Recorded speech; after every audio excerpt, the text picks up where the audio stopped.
الحمد لله نحمده ونستعينه ونستغفره ونؤمن به ونتوكل عليه ونعوذ بالله من شرور أنفسنا ومن سيئات أعمالنا من يهده الله فلا مضل له ومن يضلله فلا هادي له وأشهد أن لا إله إلا الله وأشهد أن سيدنا ومولانا محمدا عبده ورسوله أما بعد فأعوذ بالله من الشيطان الرجيم بسم الله الرحمن الرحيم اليوم أكملت لكم دينكم وأتممت عليكم نعمتي ورضيت لكم الإسلام دينا إلى آخر الآية صدق الله العلي العظيم.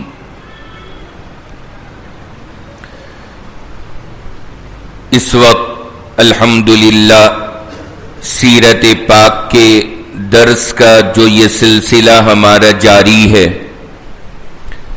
اس مبارک سلسلے میں سرور دو عالم جناب رسول اللہ صلی اللہ علیہ وسلم کی جو زندگی ہم اور آپ سن رہے ہیں، اس میں اللہ کے نبی کا حج کا جو سفر تھا اس کا واقعہ آپ کے سامنے ذکر کیا گیا. کئی ہفتوں سے یہ اللہ کے نبی کے مبارک سفر کا واقعہ چل رہا ہے. اب یہ بالکل آخر کے مرحلے میں ہے. پچھلے ہفتے آپ حضرات کو ہم نے بتایا تھا کہ اللہ کے نبی علیہ السلام نے باقاعدہ طور پر حج سے فارغ ہو کر اپنے بالوں کو صاف کرایا. تو بالوں کے تعلق سے جو باتیں تھیں اور مضامین تھے وہ پچھلے ہفتے آپ کے سامنے ذکر کر دیے گئے کہ اس میں کیا کیا کیفیت وہاں پر پیش آئی تھی. اب یہ جو آج کی ہماری مجلس ہے، اللہ کے نبی علیہ السلام نے حج میں بال کٹوانے کے بعد کیا عمل فرمایا وہ میں آج آپ کے سامنے شروع کر رہا ہوں. جب اللہ کے نبی علیہ السلام نے بال کٹوا لیے تو حج کا مسئلہ بھی یہی ہے کہ جو پابندیاں تھیں وہ اکثر پابندیاں ختم ہو جاتی ہیں. اکثر پابندیاں ختم، یعنی ابھی تک دو کپڑوں میں تھے سارے لوگ، لیکن جب آپ نے بال کٹوا لیے اس کے بعد اب کپڑے پہننا جائز ہے، خوشبو لگانی اجازت ہے، تو یہ جو کام تھے یہ سب جائز ہو جاتے ہیں. بس ایک عمل ہے جو ابھی باقی رہ جاتا ہے، اور وہ ہے جو ابھی جائز نہیں ہوتا، وہ تھوڑا اور بعد میں جائز ہوگا. شوہر بیوی کا آپس میں ملنا وہ ابھی جائز نہیں. وہ کب جائز ہوگا؟ وہ ابھی آگے کے اور اعمال جب کر لیے جائیں گے اس کے بعد اس عمل کی اجازت ہوگی. لیکن اس کے علاوہ بندہ ظاہر سی بات ہے حج کے سارے دنوں میں دو جوڑی کپڑے پہنے ہوئے ہیں، اس کے لیے جائز ہو جاتا ہے کہ آپ یہ ہٹا دو اور اپنا جو لباس ہے آپ اپنا لباس پہن لو بال کٹوانے کے بعد فارغ.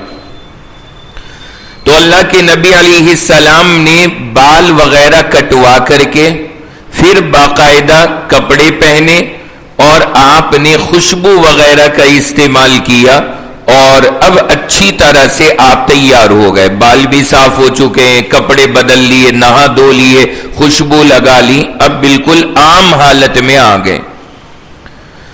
اللہ کے نبی علیہ السلام ایک ایک عمل کر رہے ہیں اور مسلمان اس عمل کو دیکھ کر کے کاپی کر رہے ہیں.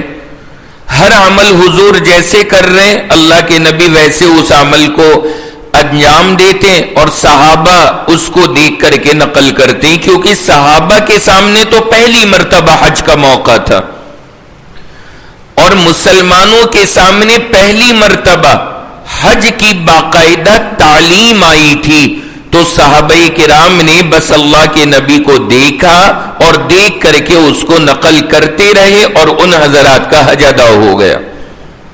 اس انداز میں انہوں نے حج کا عمل ادا فرمایا. اللہ کے نبی علیہ السلام نے سیدنا حضرت علی رضی اللہ عنہ کو حکم دیا کہ یہ جو قربانیاں ہوئی ہیں 100 اونٹ قربان ہوئے. اللہ کے نبی نے فرمایا کہ بھائی ان کا گوشت وغیرہ اور ان کے جو ساز و سامان ہیں، رسیاں ہیں، یہ سب غریبوں میں تقسیم کرا دو، یعنی جسے ضرورت ہو اس میں ان چیزوں کو تقسیم کر دیا جائے. کیونکہ 100 اونٹ کی ظاہر سے بات ہے، رسیاں ہی خالی لے لیجئے، اس پر ڈال کر بیٹھنے والی جو جھول سی ہوتی تھی جس پر بیٹھتے تھے وہ ڈال کے وہ لے لے، بہت بڑی تعداد بنتی ہے. اللہ کے نبی علیہ السلام نے وہ ساری کی ساری تقسیم فرما دی اور حضرت علی رضی اللہ عنہ نے یہ عمل ادا فرمایا. اس انداز کے اندر حضور علیہ السلام اپنی قربانی سے بھی فارغ ہو گئے، بال بھی کٹوا لیے، کپڑے بھی پہن لیے اور جو گوشت وغیرہ تھا وہ بھی تقسیم ہو گیا. اب ہر چیز سے اللہ کے نبی فارغ ہیں. اس میں ایک بات یہ یاد رکھنے کی ہے کہ اگر کوئی بندہ اپنی قربانی کے گوشت میں سے کھانا چاہے تو بے شک کھا سکتا ہے، منع نہیں ہے، شریعت نے اجازت دی ہے. آپ اپنی قربانی کے گوشت میں سے کھانا چاہیں تو آپ کھا لیں. جیسے کہ آپ نے پہلے سنا حضور علیہ السلام نے جو جانور ذبح کیے ان میں سے تھوڑا تھوڑا سا گوشت منگوا کر کے ایک ہانڈی میں ڈلوا کے پکوا کے کھلوا دیا، اور جو اب باقی بچا ہے بہت سارا گوشت ہے تو وہ لوگوں میں تقسیم کرا دیا کہ اسے آپ تقسیم کر دو تاکہ یہ خراب نہ ہو جائے. تو اللہ کے نبی کا یہ عمل تھا. اس کے بعد حضور صلی اللہ علیہ وسلم اپنی سواری پر سوار ہوئے اور بیت اللہ تشریف لائے. بیت اللہ میں اللہ کے نبی علیہ السلام پہنچے اور بیت اللہ پہنچنے کے بعد اللہ کے نبی علیہ السلام نے طواف فرمایا. اس طواف کا نام ہے شریعت میں طواف زیارت. کیا بولتے ہیں اسے؟ طواف زیارت. یعنی آپ نے 10 تاریخ کو کنکر مارے، اس کے بعد آپ لوگ جانور ذبح کریں گے، اس کے بعد اپنے سر کے بال کٹوائیں گے. یہ سارے کام کرنے کے بعد پھر ایک طواف آپ نے کرنا ہوتا ہے، وہ انتہائی ضروری ہے، اور اس طواف کا نام ہے طواف زیارت. اللہ کے نبی علیہ السلام پھر طواف زیارت کے لیے تشریف لائے حرم محترم میں بیت اللہ کے پاس میں. چنانچہ اللہ کے نبی علیہ السلام نے وہاں پر آ کر کے طواف فرمایا اور سواری پر سوار ہو کر کے آپ نے یہ طواف کیا. علماء نے اس کی وجہ تحریر فرمائی ہے. اصل میں حج ہوا تھا بھی تازہ تازہ، لوگوں کو مسئلے بڑے پیش آ رہے تھے، کسی کا کچھ آگے ہو گیا، کسی کا کوئی عمل پیچھے ہو گیا، کسی سے یہ ہو گیا، کسی سے ایسا ہو گیا، تو ہم مسئلے بڑے تھے لوگوں کے. اللہ کے نبی علیہ السلام نے سواری پر سوار ہو کر کے اس لیے فرمایا تاکہ ایک تو لوگ اللہ کے نبی کا عمل اور طریقہ دیکھ سکیں، سب کو دور سے نظر آئے گا کہ اللہ کے نبی کیسے فرما رہے، اور دوسری وجہ یہ کہ کسی کو کوئی بات معلوم کرنی ہے، کوئی مسئلہ پوچھنا ہے، آرام سے نظر آئے گا اور وہ آ کر کے حضور سے مسئلہ پوچھ لے گا. اس حکمت اور مصلحت کی وجہ سے اللہ کے نبی علیہ السلام نے جو طواف فرمایا وہ جانور پر سوار ہو کر کے آپ نے طواف کیا اور طواف فرماتے رہے. اللہ کے نبی علیہ السلام اور ظہر کی نماز بھی آپ نے ادا فرمائی. اس سے فارغ ہونے کے بعد اللہ کے نبی علیہ السلام زمزم پر تشریف لائے، زمزم پر پہنچے، اور زمزم پر پہنچنے کے بعد وہاں پر زمزم جیسا آج ہے ظاہر سی بات ہے اس دور میں نہیں تھا، جب کیفیتی ساری الگ تھی زمزم کی، جو کیفیت آج بن گئی ہے وہ تو نہیں تھی۔ اس زمانے میں تو کنواں تھا اور ڈول بھر بھر کے اس میں سے کھینچنا پڑتا تھا اور پھر پلایا جاتا تھا۔ اس زمانے میں حاجیوں کو زمزم پلانا یہ خدمت بڑی سعادت اور خوش قسمتی والی مانی جاتی تھی، جس کے حوالے یہ خدمت ہو جائے۔ تو اس وقت جب اللہ کے نبی علیہ السلام وہاں پر تشریف لائے تو بنو عبد المطلب یعنی عبد المطلب جو اللہ کے نبی علیہ السلام کے دادا ہیں، تو ان کی جو اولادیں ہیں، گھرانے ہیں، وہ سارے وہ وہاں پر لوگوں کو باقاعدہ زمزم پلا رہے تھے، وہ زمزم کی خدمت پر متعین تھے۔ تو اللہ کے نبی علیہ السلام نے ارشاد فرمایا، اے بنی عبد المطلب پانی نکالو، زمزم نکالو، اور انہوں نے آپ کو نکال کر کے اور پلایا۔ اس موقع پر اللہ کے نبی علیہ السلام نے فرمایا کہ اگر مجھے یہ خطرہ نہ ہوتا کہ دوسرے لوگ تمہارے اوپر غالب آ جائیں گے تو میرا دل یہ کر رہا تھا کہ میں بھی تمہارے ساتھ پانی کھینچ کر لوگوں کو پانی پلاؤں، لیکن ظاہر سی بات ہے آپ اندازہ لگائیں اگر اللہ کے نبی علیہ السلام یہ کام وہاں فرما دیتے اور حضور زمزم پلانا شروع کر دیتے تو تمام لوگوں کو یہ میسج جاتا کہ یہ بھی ایک باقاعدہ عبادت ہے اس سفر کی، اور ظاہر سی بات ہے پھر ہر بندہ کوشش کرتا کہ میں پانی پلاؤں گا، تو جو انتظام تھا وہ سارا خراب ہو جاتا، پھر نظام قابو میں نہ آتا۔ تو اللہ کے نبی علیہ السلام نے جو یہ جملہ فرمایا اس کی خاص وجہ یہ تھی، حضور نے فرمایا کہ لوگوں دل تو میرا بھی کر رہا ہے کہ میں یہاں پر زمزم پلاؤں اور میں یہ خدمت انجام دوں، لیکن مجھے ڈر یہ ہے کہ اگر میں نے یہ کام کیا تو یہ جو ساری پبلک ہے نا یہ بھی اس کام کو انجام دینا چاہے گی، اور پھر ظاہر سی بات ہے سارا انتظام کیا ہو جائے گا، خراب ہو جائے گا۔ اس وجہ سے اللہ کے نبی علیہ السلام نے وہ فیصلہ نہیں فرمایا اور آپ نے خالی زمزم نوش فرما لیا۔ جب اللہ کے نبی وہاں پر پہنچے تو ان سب لوگوں نے اللہ کے نبی کو ایک ڈول میں زمزم بھر کر کے دیا، آپ نے وہ زمزم نوش فرمایا، آپ نے پی لیا۔ یہ تو اللہ کے نبی علیہ السلام کے حج کے موقع پر زمزم پینے کی بات تھی۔ اب زمزم کے تعلق سے دو تین باتیں میں آپ کے سامنے عرض کر دوں۔ سب سے پہلی بات کہ جب ہمیں زمزم ملے تو اس کو پینے کے آداب کیا ہیں، کن باتوں کا خیال کرنا چاہیے۔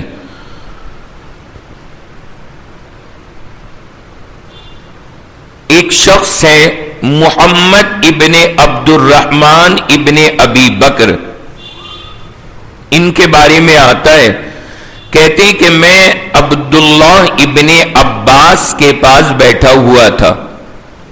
یہ فرما رہے میں حضرت عبداللہ ابن عباس، مشہور صحابی عبداللہ ابن عباس، ان کے پاس بیٹھا تھا۔ فجاءہ رجل، ایک بندہ عبداللہ ابن عباس کے پاس آیا۔ فقال من این جئت، عبداللہ ابن عباس نے اس سے پوچھا بھائی کہاں سے آئے ہو؟ تو انہوں نے اپنے بارے میں ساری بات بتائی۔ پھر وہ معاملہ آیا زمزم کا، مذاکرے میں بات چیت میں زمزم کا ذکر آیا۔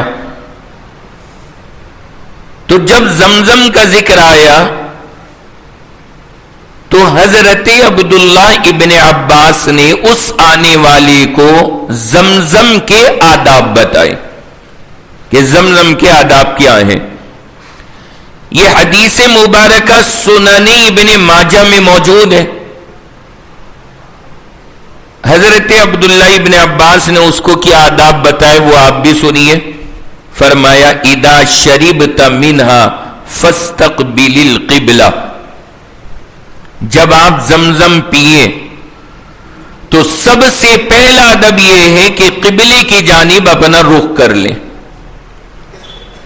اس کا اہتمام ہونا چاہیے. قبلے کی جانب اپنا چہرہ کریں زمزم پینے کے وقت. وَاذْكُرِ اسْمَ اللَّهِ، دوسرا ادب اللہ کا نام لو پینے سے پہلے، یعنی بسم اللہ جو پڑھی جاتی ہے وہ پڑھیں. نمبر 3 وَتَنَفَّسْ ثَلَاثًا، 3 سانس میں پیو، جو پینے کے آداب میں بھی ہے 3 سانس میں. 3 آداب ہو گئے. نمبر 1 کیا بتایا بولیے؟ قبلے کا رخ کریں. دوسرا بسم اللہ پڑھیں. اور تیسرا 3 سانس میں پیئے. چوتھا ادب بتایا فَإِذَا وَتَضَلَّعْ مِنْهَا، یہ چوتھا ادب ہے. اور جب زمزم پیو تو خوب پیٹ بھر کر کے پیو، خوب پیٹ بھر کر کے پیو. یہ زمزم کا ادب ہے باقاعدہ. اب ظاہر سی بات ہے یہاں پر جب ہمیں زمزم ملتا ہے اس سے تو حلق ہی تر ہو جائے تو بڑی بات ہے. پیٹ بھر کے پینا تو کہاں یہاں پہ ہاتھ لگ رہا ہے. اس کے لیے تو جناب والا بندے کو وہیں پہنچنا پڑے گا، وہیں پر پیٹ بھر کے پانی پیا جا سکتا ہے زمزم کا. تو اللہ آپ کو اور ہمیں جب جب وہاں پہنچائیں، اور جب جب ہم زمزم پینے کے لیے بیٹھیں تو ہمیں کیا کرنا ہے؟ پیٹ بھر کے پینا ہے.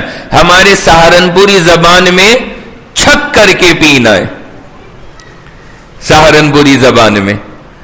تو یہ کہتے ہیں کہ بھائی بالکل جم کے پیو. یہ زمزم کا ادب ہے.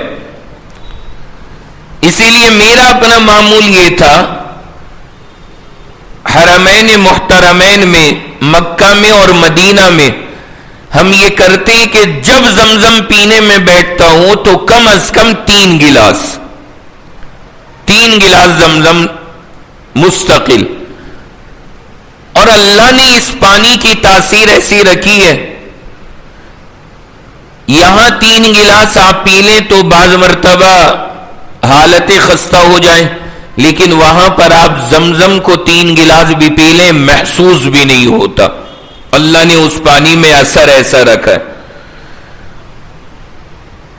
تو یہ نہیں کرنا چاہیے کہ جی بس تھوڑا سا آدھا گلاس دے دو، 1 گلاس دے دو. نہیں، لا بھائی جتنا ہے وہاں پہ یہ کیفیت، لوٹا بھر لو اور پی جاؤ. وہ تو اب یہ بھی مطلب نہیں ہے کبھی کوئی جا کے کچھ زیادہ ہی پی لے اور پھر اللہ نہ کرے پریشان ہو جائے کہ جی مفتی صاحب نے کہا تھا.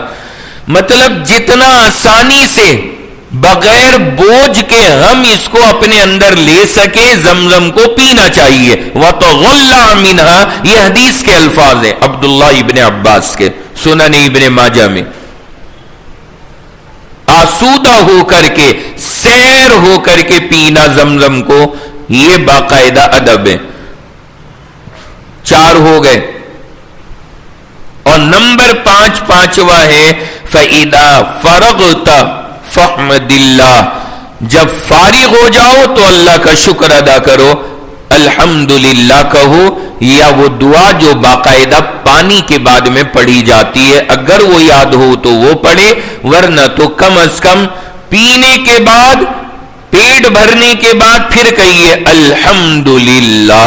یہ چیز بھی باقاعدہ زمزم کے آداب میں سے، اس کا خیال رکھنا چاہیے. اور اس حدیث میں ایک اور جملہ ہے، اللہ کے نبی علیہ السلام نے فرمایا کہ ہمارے اور منافقوں کے درمیان پہچان کی علامت یہ ہے انہم لا یتغلعون من زمزم، کہ وہ منافق زمزم کو سیر ہو کر کے نہیں پیتے. یعنی پھر ہماری زبان میں منافق جو ہے نا، زمزم چھک کر نہیں پیتے. اللہ کے نبی نے فرمایا اور مسلمان کی علامت ہے کہ وہ زمزم جم کے پیتا ہے، یہ حدیث میں. تو اس لیے بس وہاں پہ جب جائیں اور جب پہنچیں تو بس اپنا زمزم ہمیشہ تیار رکھیں، اپنی بوتل، اپنا پانی اور زمزم مستقل اسی کا استعمال کریں. کوشش کریں کہ سادہ پانی وہاں آدمی پیے ہی نہ، کیونکہ ظاہر سے بات ہے اتنا اچھا موقع کہاں ملے گا. یہاں پہ تو وہ دیکھنے کو بندہ ترستا ہے، اور وہاں اللہ نے یوں افراط و تفریط سے دیا ہے کہ ٹنکیاں لگی ہیں، بھر لو، بالٹی بھر لو، لوٹے بھر لو، مگے بھر لو، کچھ ہی بھر لو، اتنا زمزم ہے. تو اس کا بندے کو اہتمام کرنا چاہیے. جو لوگ ماشاءاللہ اہتمام کرتے ہیں وہ کیا کرتے ہیں، وہاں پر 5-5 لیٹر کی کین ملتی ہیں، پلاسٹک کی پنی جیسی. جب ان میں پانی بھرو تو پھول جاتی ہیں، نہ ہو تو وہ پچک جاتی ہیں.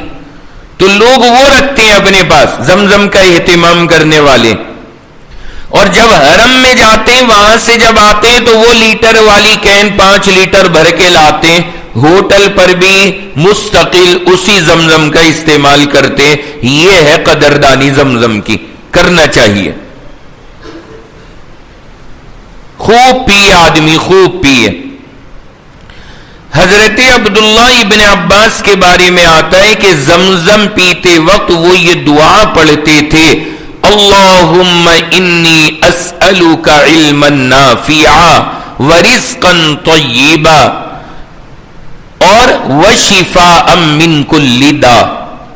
حضرت عبداللہ ابن عباس، اللہم انی اسألک علما نافعا ورزقا طیبا یا واسعا، دونوں طرح ہے، ورزقا واسعا وشفاء من کل داء. یہ دعا کتنی جامع دعا ہے، یہ ویسے بھی یاد کر لیجئے، پڑھنی چاہیے. اللہم انی اسألک علما نافعا، اے اللہ میں آپ سے اس علم کا سوال کرتا ہوں جس سے مجھے فائدہ ہو. ایسا علم نہیں چاہیے جو مجھے نعوذ باللہ غلط راستے پر لے جائے. ایسا علم ہو جس سے مجھے فائدہ ہو. ورزقا واسعا، اور ایسی روزی چاہیے جس میں بڑی کشادگی ہو، یعنی فکر نہ ہو کہ کل کا کیا ہوگا، کھلا ہوا ہاتھ رہے، بندہ ٹینشن فری رہے، ایسی روزی.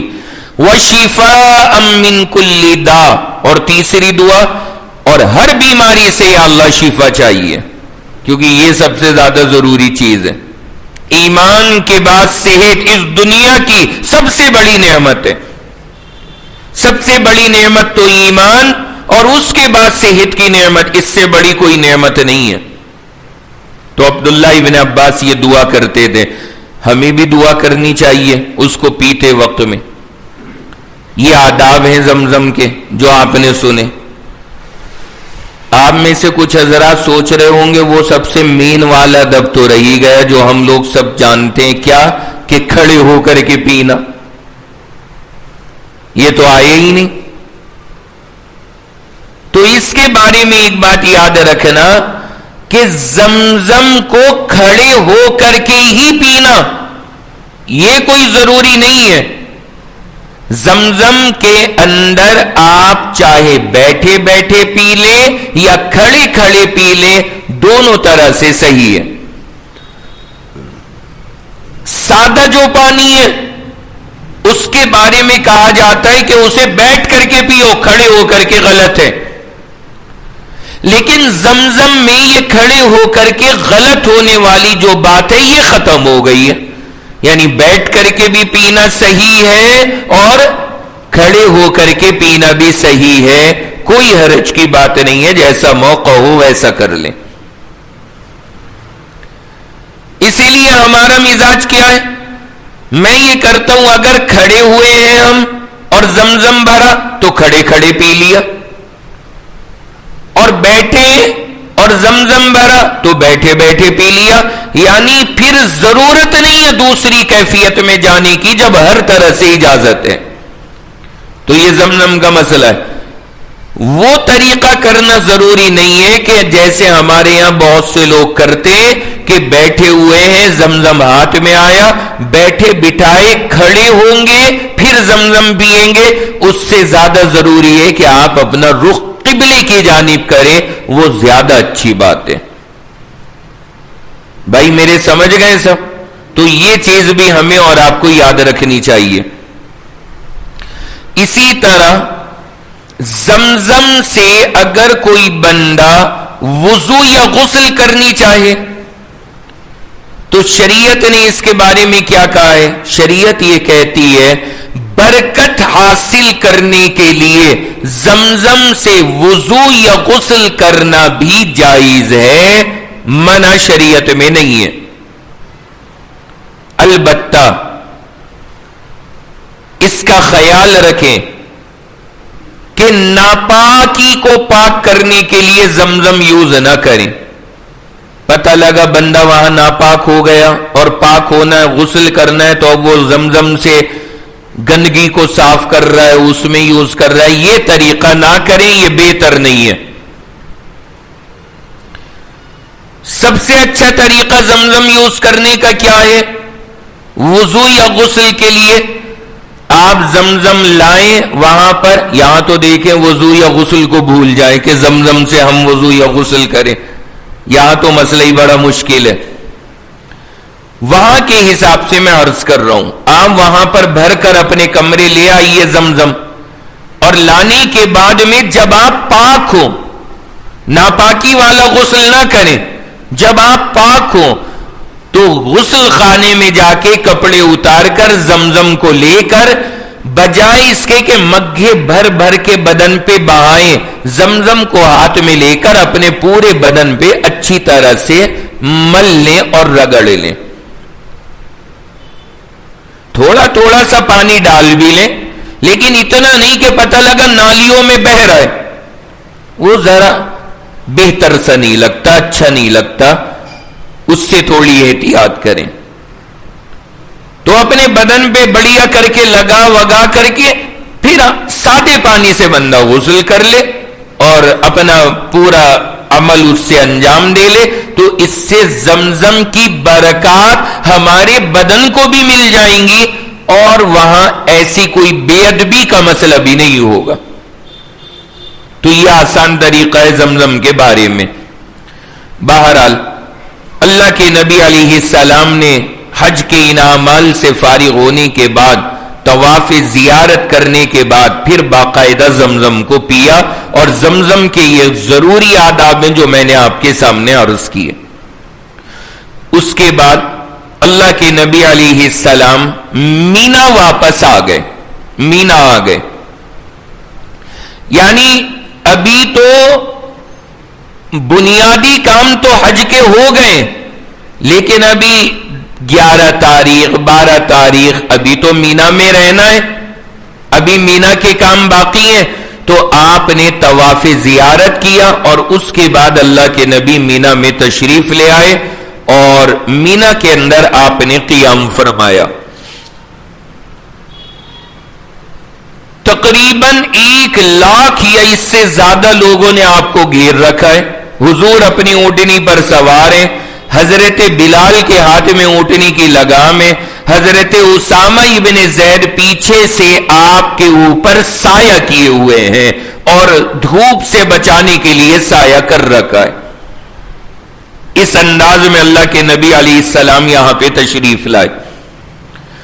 جب آپ وہاں پر پہنچے تو آپ نے ظہر کی نماز ادا فرمائی اور پھر حضور نے مینا ہی میں قیام فرمایا اور مینا ہی میں رہے۔ اب حاجی کیا کریں گے مینا میں ان دنوں؟ حاجیوں کے لیے عمل یہ ہے 10 تاریخ کو تو آپ نے کر لی اپنے سارے کام، اور اس کے بعد آپ واپس مینا آ گئے اور اب مینا میں رہنا ہے، اب کوئی کام نہیں ہے۔ اب جب 11 تاریخ آئے 12 تاریخ آئے، اس میں بس آپ کو یہ کرنا ہے جب زوال ہو جائے تو زوال کے بعد جا کر تینوں شیطانوں کو 7 کنکریاں مارنی ہیں، بس اور کوئی کام نہیں. مینا میں رہی آرام سے، اور 11 تاریخ میں 12 تاریخ میں جائیے اور جا کر کے تینوں شیطانوں میں سے ہر ایک کو 7 کنکریاں ماریے اور واپس مینا میں اپنے خیمے میں آ جائیے. اللہ کے نبی علیہ السلام وہاں پر رہ رہے، آپ نے یہی عمل فرمایا. آپ گئے اور جا کر کے آپ نے ان کے کنکریاں ماری. پہلے کے مارو، پھر اس کے بعد دوسرا، پھر تیسرا.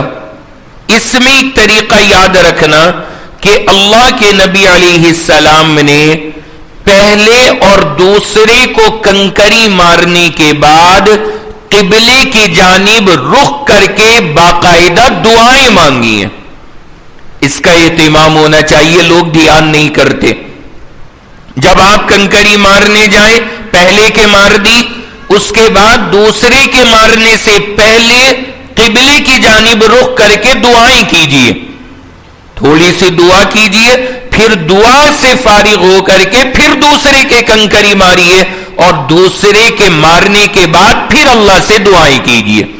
یہ ترتیب ہمیں یاد رکھنی چاہیے. تو 2 کے بعد حضور علیہ السلام نے کنکریاں ماری اور دعائیں مانگی. اس کے بعد جب تیسرے کے اللہ کے نبی علیہ السلام نے ماری تو حدیث مبارکہ میں آتا ہے کہ تیسرے کو مارنے کے بعد اللہ کے نبی علیہ السلام نے وہاں پر رک کر کے باقاعدہ دعا نہیں فرمائی، اور آپ علیہ السلام پھر وہاں سے روانہ ہو گئے. تو اس کا مطلب کیا نکلا؟ اس کا خلاصہ یہ نکلا کہ بندہ جب ان تینوں کے کنکریاں مارے گا تو پہلے کو مارنے کے بعد دعائیں کرے گا، دوسرے کو مارنے کے بعد دعائیں کرے گا، لیکن تیسرے کو مارنے کے بعد دعا نہیں کی جائے گی اور سیدھے آپ اپنے کام کے لیے روانہ ہو جائیں. اب بہت سے لوگ وہاں پر پوچھتے ہیں کہ جی تیسرے کے بعد دعا کیوں نہیں مانگی جا رہی؟ بھائی سیدھی بات ہے، حضور نے نہیں مانگی تھی، بات ختم. اللہ کے نبی نے نہیں مانگی. جب حضور نے تیسرے کے کنکریاں ماری ہیں، حضور نے دعا نہیں کی اس کے بعد. اب کیوں نہیں کی اللہ کے نبی نے دعا، وہ تو حضور بہتر جانے، لیکن ہمارا کام تو حضور کی نقل کرنا ہے. حضور نے 2 کے مارنے کے بعد دعائیں مانگی ہیں، ہم بھی مانگیں گے. اس کے بعد اللہ کے نبی نے نہیں مانگی تیسرے کے بعد، تو ہم بھی اسے چھوڑ دیتے اور اسے ترک کر دیا جاتا ہے. تو اللہ کے نبی علیہ السلام مینا میں رہے. اس دوران آپ بیت اللہ خانہ کعبہ کے پاس نہیں گئے. جو مینا میں رکنے کے دن ہے حضور بس وہیں رہے، صحابہ کو نمازیں پڑھاتے رہے. اور جو مکہ شہر ہے بیت اللہ کے پاس، وہاں بھی رکنے کی حضور نے کسی کو اجازت نہیں دی. حضور نے کہا سارے یہاں مینا میں آ جاؤ. یعنی وہ طواف کر کے جو آپ نے کیا تھا، اس طواف کے بعد اللہ کے نبی اور تمام صحابہ مینا میں آ گئے، اور حضور نے کعبے کے پاس رکنے کی کسی کو اجازت نہیں دی کہ اس وقت میں ہمارا مینا میں رکنے کا حکم ہے. لیکن اللہ کے نبی علیہ السلام نے حضرت عباس اور ان کے ساتھ میں جو کچھ حضرات تھے انہیں اجازت دی کہ آپ بیت اللہ کے پاس رک سکتے ہو. اور ان کو اجازت کیوں دی تھی؟ اس وجہ سے دی تھی اجازت کہ ان حضرات کے ذمے زمزم کی خدمات حوالے تھی. تو چونکہ انہیں اس کی ترتیب بنا دی تھی، زمزم کی خدمات کو انجام دینا تھا، اس وجہ سے اللہ کے نبی نے ایک ضرورت میں انہیں اجازت دی. لیکن عام حاجیوں کو حکم یہ نہیں ہے. عام حاجیوں کے لیے حکم یہی ہے کہ آپ 10 تاریخ کو اگر مکہ میں بیت اللہ کا طواف کر بھی لیں، کرنے کے بعد آپ کو واپس کہاں جانا ہے؟ مینا کے میدان میں یہاں پر رکنے ہمارے لیے پسندیدہ نہیں ہے۔ اب آج کل بھی بہت سارے حاجی مینا کے قیام کے دوران مکہ میں اپنے ہوٹلوں میں آتے تو آ سکتے ہیں، گناہ نہیں ہے، تھوڑا بہت رک بھی سکتے ہیں، گناہ نہیں ہے، زیادہ بھی رک جائیں تو کوئی گناہ نہیں ہے، لیکن بہتر یہ ہے کہ مینا ہی میں رکا جائے، کیونکہ اللہ کے نبی کا طریقہ یہی تھا، پیغمبر نے اسی طریقوں کو اختیار فرمایا۔ اس کے بعد اللہ کے پیغمبر علیہ السلام نے مینا کے میدان میں لوگوں کے سامنے خطبہ دیا، یعنی بیان فرمایا، تمام لوگوں کے سامنے آپ نے خطبہ دیا مینا کے میدان میں۔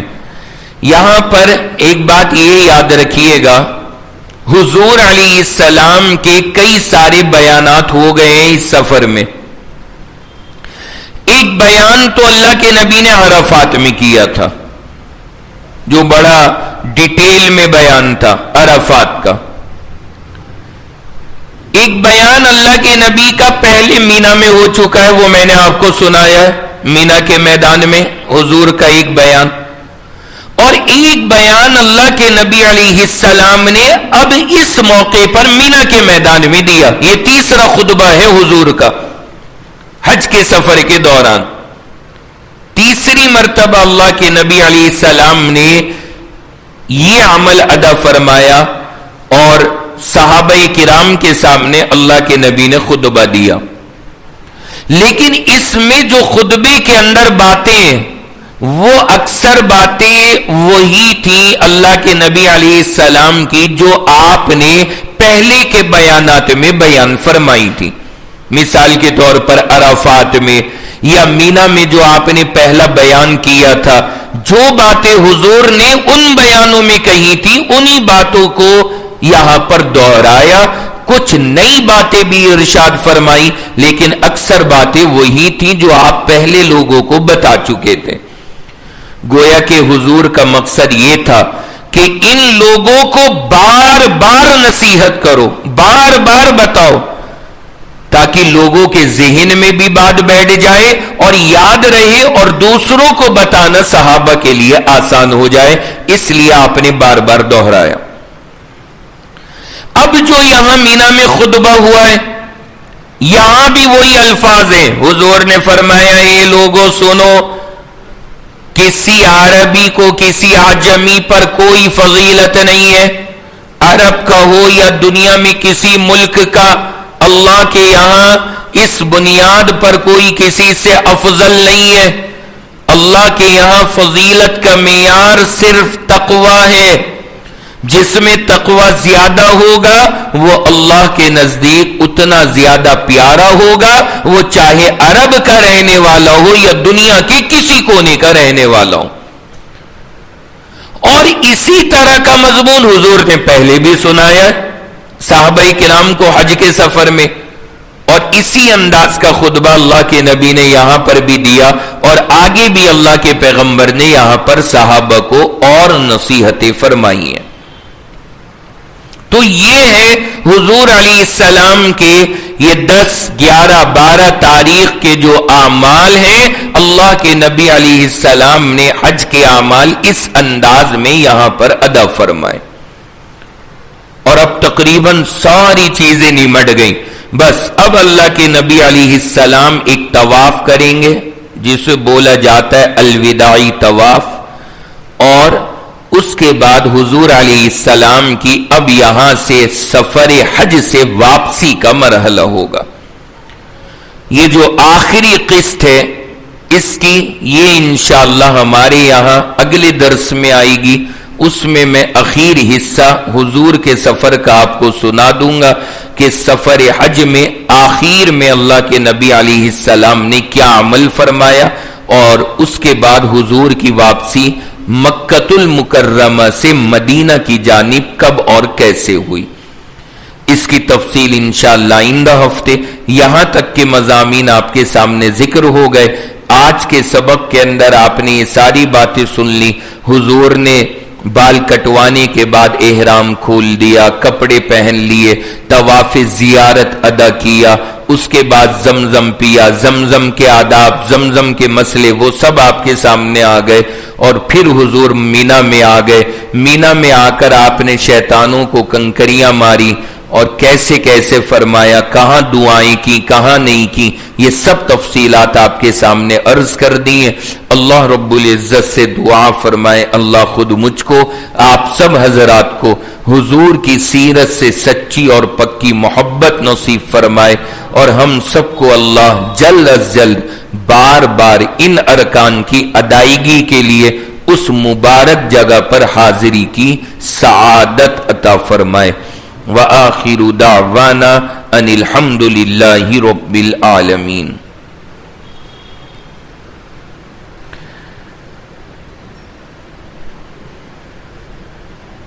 یہ کہہ رہے ہیں کہ آپ کون سی جگہ بال کٹواتے ہیں، برکت کے لیے کیا بال؟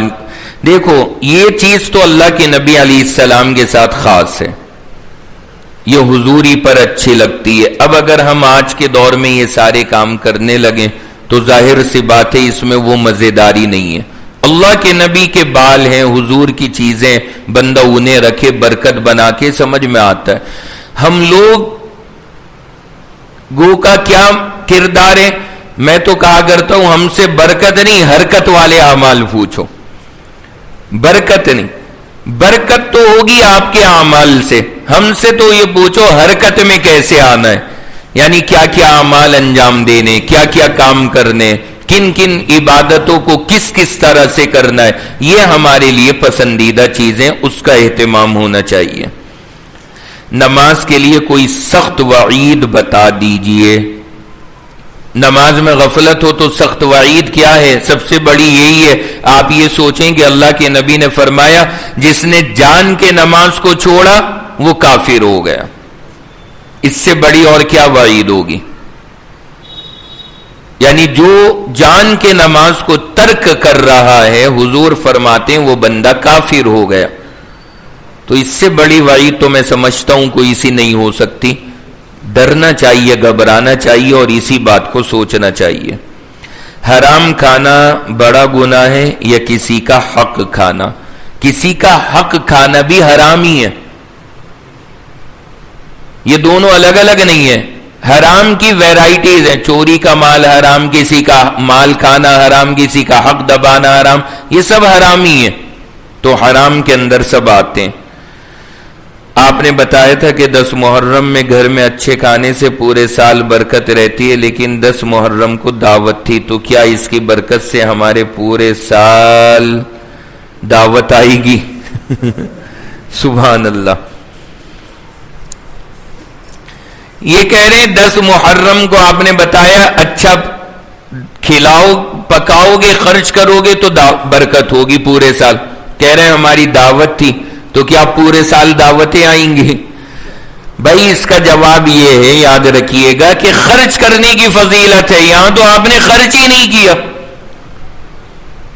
دعوت کھانے کی فضیلت نہیں ہے، خرچ کرنے کی فضیلت ہے، کہاں خرچ کیا؟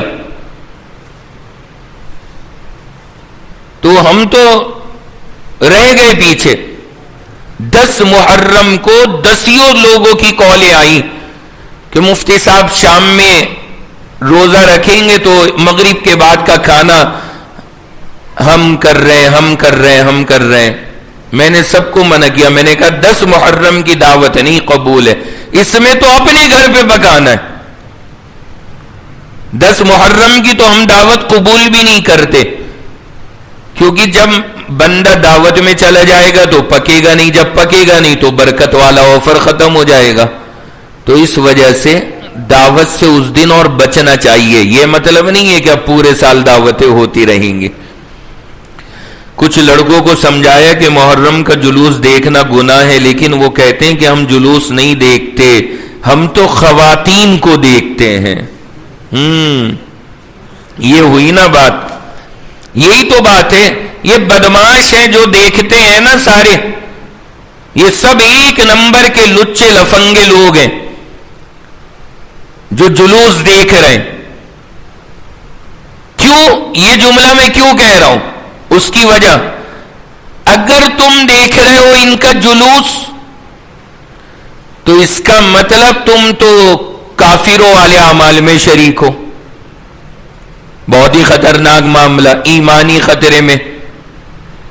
اور اگر تم دیکھ رہے ہو ان کا جلوس نہیں، ان کی عورتیں، شرم بھی نہیں آتی مسلمانوں کو، کہتے ہیں کہ ان کی خواتین بڑی خوبصورت ہوتی ہیں اس لیے دیکھنے میں انہیں مزہ آ رہا ہے. یہ بے وقوفی کی بات نہیں ہے، یہ کوئی لاجک ہے بدنگاہی کا؟ بدنگاہی تو کرتے ہی آدمی خوبصورت کے ساتھ ہے. کوئی بیچارہ کالا کلوٹا بھجنگا، پھٹے کپڑے، ناک بہ رہی، بال بکھرے پڑے، جوئیں چل رہی، اس کو کون بدنگاہی کرے گا؟ وہاں تو غلطی سے بھی نظر پڑ گئی بندہ نظر ہٹاتا ہے. بدنگاہی تو ہوتی ہی وہاں پر ہے جہاں پہ خوبصورتی ہوتی ہے، حسن و جمال ہوتا ہے. تو یہ تو اور زیادہ ہمارے لیے حرام کاری کی بات ہے. تو یہ بھی گناہ کے اندر داخل ہے، اس سے بندے کو بچنا چاہیے. یعنی جلوس دیکھنا ہر صورت ہمارے لیے حرام ہے، نیت آپ کی چاہے کچھ بھی ہو، جو بھی آپ نیت بتائیں گے اس میں آپ پھنسیں گے، گناہ میں داخل ہے. سورہ فاتحہ کس پارے میں ہے؟ سورہ فاتحہ پارے میں نہیں ہے. سورہ فاتحہ کا یہ کہا جاتا ہے وہ قرآن کا متن ہے اور 30 پارے اس کی شرح ہیں. یہ کہا جاتا ہے سورہ فاتحہ کے بارے میں وہ قرآن کا متن ہے اور یہ 30 پارے اس کے مطلب اور معنی ہیں. اس لیے قرآن کی پیشانی پہ سورہ فاتحہ لکھی ہے کہ سورہ فاتحہ کا مطلب کیا ہے، اس کو سمجھنا ہے تو یہ 30 پارے پڑھو. ارے سمجھ میں آ رہا ہے نا؟ یہ ہے سورہ فاتحہ. جب ہم نے درس قرآن تفسیر قرآن شروع کی تو سورہ فاتحہ کا درس جو پورا ہوا وہ 11 مہینے میں پورا ہوا. صرف سورہ فاتحہ کا سبق 11 مہینے لگے تھے سورہ فاتحہ کے مطلب میں. یہ ہے سورہ فاتحہ جناب والا. تو یہ تو متن ہے، پورا قرآن اس کی شرح ہے، پڑھتے جائیے سارا قرآن. کچھ لوگوں کو بیان کرتے ہوئے کہ سنا ہے کہ اللہ کے راستے میں بنی اسرائیل کے نبیوں کی طرح دعائیں قبول ہوتی ہیں. یہ میرے علم میں نہیں ہے حدیث ایسی کوئی. بہت سے لوگ کہتے ہیں کہ حضور ایک کافر کے پاس 70 مرتبہ دین کی دعوت لے کر کے گئے جا سکتے ہیں، کوئی مشکل بات نہیں ہے، کیونکہ اللہ کے نبی علیہ السلام کیا تو زندگی کا مقصد ہی یہی تھا دعوت کا پہنچانا. تو ہو سکتا ہے کسی کے پاس آپ کو 70 بار بھی جانا پڑو، لیکن اب گنتی کوئی گننے نہیں بیٹھا تھا کہ بھائی کتنی بار چلے گا، 1 2 3 50 40 60 ایسے کوئی نہیں گن رہا ہے. ہو سکتا ہے گئے ہوں، کتنی بار گئے ہوں کچھ نہیں کہہ سکتے. اور بعض مرتبہ یہ جو 70 کا لفظ بول دیا جاتا ہے اس کا مطلب 70 ہی نہیں ہوتا. آپ کسی پر قرضہ ہے آپ کا، آپ اس کے گھر 10 بار چلے گئے، اب وہ ملے گا. ابے تیرے گھر کے 100 چکر لگا لیے میں نے، تو ہے کہاں؟ بولتے ہیں نا جملہ. ارے یاد آ رہا ہے یہ جملہ، یا بولا ہوگا یا سنا ہوگا. یا تو یہ اگر آپ نے کسی کو قرضہ دیا ہے تو آپ نے یہ جملہ بولا ہے، اور اگر لیا ہے تو سنا ضرور ہوگا، کیونکہ قرضہ لینے کے بعد دنیا میں کوئی بندہ جو ہے نا شرافت سے واپس نہیں کرتا، وہ چاہے کتنی بڑا صوفی سند آدمی ہو، گڑبڑی ضرور کرتے ہیں. تو یہ جو آپ جملہ کہتے ہیں بھائی تیرے گھر کے 100 چکر لگا لیے تو ہے کہاں، کیا مطلب؟ یعنی آپ گن رہے ہو بیٹھے ہوئے 100 چکر ہو گئے؟ مطلب یہ بہت بار چلے گئے، اس کو 100 سے تعبیر کر دیا. عربی میں بھی اسی طرح ہوتا ہے. 70 کا جو لفظ ہے اس کا مطلب بہت زیادہ مرتبہ.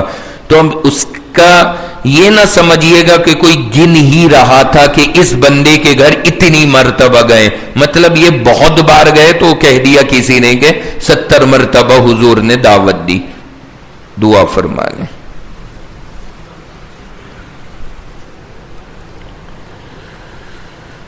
الحمد لله رب العالمين الرحمن الرحيم والصلاة والسلام على سيد الأنبياء والمرسلين محمد وعلى آله وأصحابه أجمعين ربنا آتنا في الدنيا حسنة وفي الآخرة حسنة وقنا عذاب النار وقنا عذاب القبر وقنا عذاب الحشر وقنا من فتنة المسيح الدجال۔